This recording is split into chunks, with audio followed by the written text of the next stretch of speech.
এই গোটা নির্বাচন হয়েছে সংবিধান বাঁচানোর জন্য, ধর্মনিরপেক্ষতা বাঁচানোর জন্য। বিজেপি এগুলো করবে, এটা খুব স্বাভাবিক, কিন্তু যারা বিজেপির বিরুদ্ধে লড়েছেন তারা গিয়ে সেই বিজেপির রাজনীতিতে আবার পা দেবেন, ফাঁদে পা দেবেন, এটা বোধহয় কাম্য ছিল না। সংসদে ধর্মীয় স্লোগান, নিজেদের ব্যক্তিগত বিশ্বাসকে সেখানে টেনে আনা, এই জায়গাটা বোধহয় খুব একটা সমীচীন হয়নি। নবান্নের বৈঠকের মধ্যে দিয়ে উনি যা করবার চেয়েছেন বা যে ধরনের মেসেজ দিয়েছেন, সেই মেসেজটা যদি আপনি নেন তাহলে এটাই বোঝা যাচ্ছে যে তার সরকার একটি ব্যর্থ সরকার। টাকা বিজেপির নেতারাও পায়, উনি জানেন পুলিশ এখান থেকে পয়সা পায়, পুলিশের মাধ্যমে যায়। কিন্তু আনফর্চুনেট পার্ট ইজ দ্যাট উনি বললেন না যে পুলিশ মন্ত্রীর নাম মমতা ব্যানার্জি। একজন মুখ্যমন্ত্রীর কাজ হচ্ছে সবসময় একটা ভিজিল রাখা, যেটা তিনি রাখেননি, এটা উনি নিজে অ্যাডমিট করছেন। উত্তরপ্রদেশের বুলডোজার আর পশ্চিমবঙ্গের পুলিশ দিয়ে তোলানো ফোর্সের ব্যবহার করে গরিব মানুষকে উচ্ছেদ। বিজেপির বিরোধিতা শুধু মুখে বললেই হবে, কাজেও তো করে দেখাতে হবে। সংসদে যখন সাংসদরা শপথ গ্রহণ করছিল তখন শোনা যায় অন্যরকম জয় বাংলা, জয় মমতা ব্যানার্জি, জয় অভিষেক বন্দ্যোপাধ্যায়, আবার জয় প্যালেস্টাইন, এই বিষয়টি অনেক কিছু শোনা গেছে। দেখুন, সংসদে একজন সাংসদের কথা বলার স্বাধীনতা সর্বোচ্চ পর্যায়ে আছে, কিন্তু এই কথা কতটা তারা বলবেন, কি বলবেন তারা, সেটা তাদেরকে স্থির করতে হয়। কতগুলো ধারণা আমরা করে নিই যখন একজন মানুষ সাংসদ হিসেবে যান। দেখবেন লোকসভা ভোটে দাঁড়ালেই একটি শপথ বাক্য নিতে হয় প্রত্যেক প্রার্থীকে, সেখানে তারা বলেন সংবিধানের নামে শপথ নিচ্ছেন যে দেশের অখণ্ডতা, দেশের মর্যাদা, এগুলোকে তারা রক্ষা করবেন। আমাদের দেশ ধর্মনিরপেক্ষ রাষ্ট্র। এই গোটা নির্বাচন হয়েছে সংবিধান বাঁচানোর জন্য, ধর্মনিরপেক্ষতা বাঁচানোর জন্য।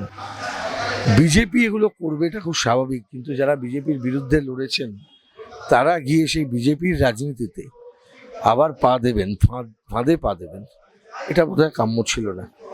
তাই যতটা সম্ভব সংসদে ধর্মীয় স্লোগান, নিজেদের ব্যক্তিগত বিশ্বাসকে সেখানে টেনে আনা, এই জায়গাটা বোধহয় খুব একটা সমীচীন হয়নি।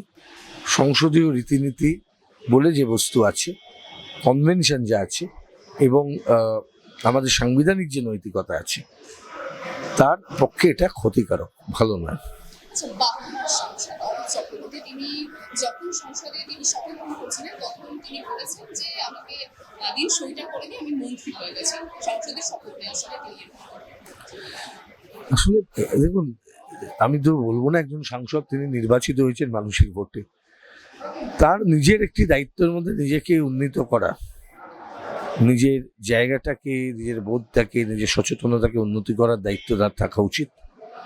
আমার মনে হয় তিনি মানুষের আশীর্বাদ পেয়েছেন, তিনি নিশ্চয়ই তার নিজের জায়গাটাকে উন্নীত করবার জন্য, অ্যাকসেপ্টেন্সকে মানুষের কাছে বাড়ানোর জন্য সাংবিধানিক নৈতিকতা তার পাঠ তিনি গ্রহণ করবেন।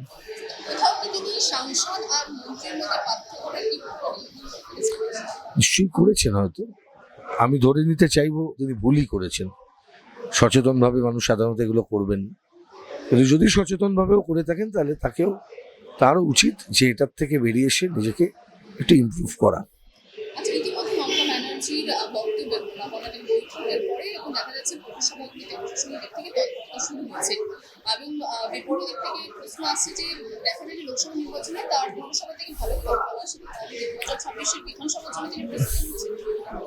উনি কি করছেন উনি বলতে পারবেন, কিন্তু সত্যি কথা বলতে নবান্নের বৈঠকের মধ্যে দিয়ে উনি যা করবার চেয়েছেন বা যে ধরনের মেসেজ দিয়েছেন, সেই মেসেজটা যদি আপনি নেন তাহলে এটাই বোঝা যাচ্ছে যে তার সরকার একটি ব্যর্থ সরকার।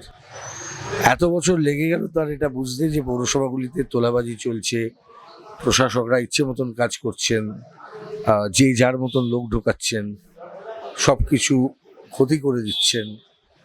এবং এর সঙ্গে সঙ্গে তিনি আরও কিছু কনসেশন করেছেন, কয়লা, গরু, বালি, পাথর, এসবের টাকা বিজেপির নেতারাও পায়, উনি জানেন পুলিশ এখান থেকে পয়সা পায়, পুলিশের মাধ্যমে যায়। কিন্তু আনফর্চুনেট পার্ট ইজ দ্যাট উনি বললেন না যে পুলিশ মন্ত্রীর নাম মমতা ব্যানার্জি, এটাই হচ্ছে মূল কথা। আমরা দেখলাম যে এই যে এখন অ্যাকশনগুলো চলে এসেছে পুলিশ এবং প্রশাসনগুলি, তার ফলে সাধারণ মানুষরা ক্ষুব্ধ হয়ে উঠছেন মুখ্যমন্ত্রী। কোথাও কি আমি কি প্রভাব পড়বে বিধানসভা ভোট 2026-এ, it's too early to comment, কিন্তু একটা জায়গা তো বুঝতে হবে এটা কোনো ক্লাব চালানো নয়, বা আমি এটা একটু খারাপ করলাম বলে ওখানটা একটু দেখলাম, বাকি সময়টা চোখ বুজে রইলাম, একজন মুখ্যমন্ত্রীর কাজ হচ্ছে সবসময় একটা ভিজিল রাখা, যেটা তিনি রাখেননি, এটা উনি নিজে অ্যাডমিট করছেন। আচ্ছা, যে সমস্ত প্রতিবার মানুষের ঘরবার তাদের যে দোকান ভেঙে দেয়, তারাই বলছে যে পুলিশের কাছে যে নেতাদের নাম করলে কি আর জায়গা পাওয়া যায়। আমার তো কথা হচ্ছে এখানেই যে মানুষের কাছে এই বার্তাটা যারা দিলেন, যারা আইনের শাসনকে দুর্বল করে দিয়ে পশ্চিমবঙ্গ জুড়ে এই ধরনের একটা অরাজকতার পরিস্থিতি সৃষ্টি করলেন, তাদেরও তো কোনো একটা জায়গায় দায় নিতে হবে। দিনের শেষে দাঁড়িয়ে প্রদেশের বুলডোজার আর পশ্চিমবঙ্গের পুলিশ দিয়ে তোলানো, ফোর্সের ব্যবহার করে গরিব মানুষকে উচ্ছেদ নিয়ে আমরা ভাববো না, চিন্তা করব না। বিজেপির বিরোধিতা শুধু মুখে বললেই হবে, কাজেও তো করে দেখাতে হবে। আচ্ছা, এমনকি তার পাশাপাশি তারা বলছে পৌরসভা থেকে হলুদ রসিদ দিচ্ছে 10 টাকা করে এক একটা সব থেকে যদি দিয়ে দিচ্ছে। পৌরসভাটাকে তো বলেছেন উনি নিজেই অ্যাকসেপ্ট করেছেন তোলাবাজি রাখা হয়েছে, তাহলে হলুদ রশিদ দিন আর লাল রশিদ দিন, তাতে কি যায় আসে?